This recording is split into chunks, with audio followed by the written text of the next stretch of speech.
Kenya is an iconic African safari destination and a home to the Maasai Tribe.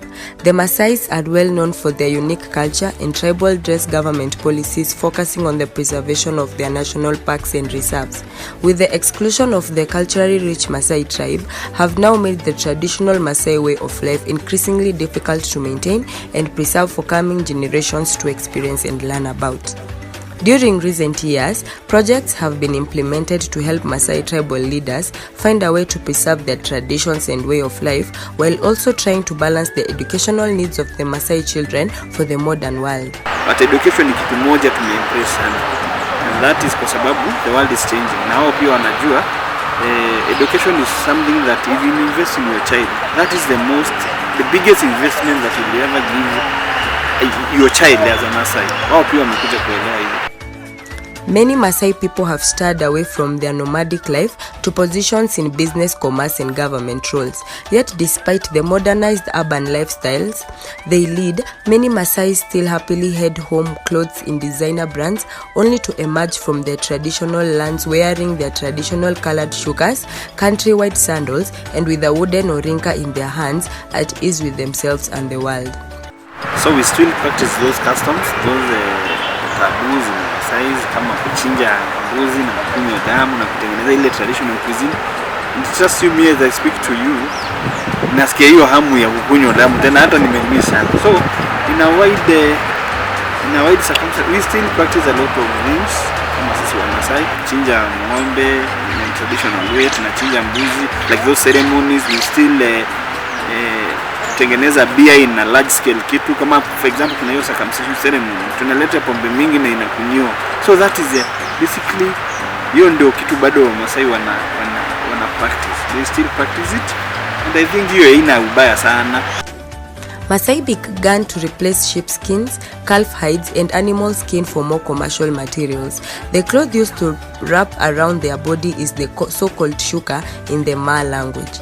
Dress Up, a late 1960s campaign initiated by the Tanzanian state to induce the Maasai to abandon their traditional mode of dress, opens a window on a specific articulation in its historical context of development. That there are those things that at least for this 21st century, we should be practicing it, like your circumcision and some of the customs in bado tuna practice. So that is basically what I'll just have to advise my community, that maybe in the future nikimaliza diploma I'd like to be that person who spreads up that gospel ya kusema wacha circumcision, ya kusema wacha vitu vingine zenye it is for now in the 21st century it is outdated. So basically that is the advice that I'd like to give my community. The analysis draws on articles, letters to the editor, and politician statements printed in the traditional press to portray how sections of Tanzanian society thought about the Maasai, development, tradition, modernity, and the nation. The article shows how, under the ban of development, caste a value, neutral and non-partisan operation Dress Up pursued what must be a particular and therefore partisan vision of a modern man. Special attention is paid to how the discourses through which the campaigns were articulated rendered disagreement with its goals hard to imagine and even harder to recognize as an illegitimate. Vitu tunavaa bado tunavaa zile vitu zilikuwa tunavaa kitambo. We still embrace it. Mostly in men we still do, and in our young girls and women still practice it. So hiyo ndio inakuwa kama identity yetu kama Wamasai.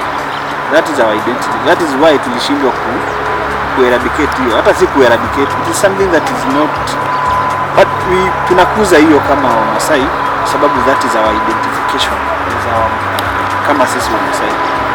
So tunguo bado tunafanya hivyo, and transmission of foods like slaughter.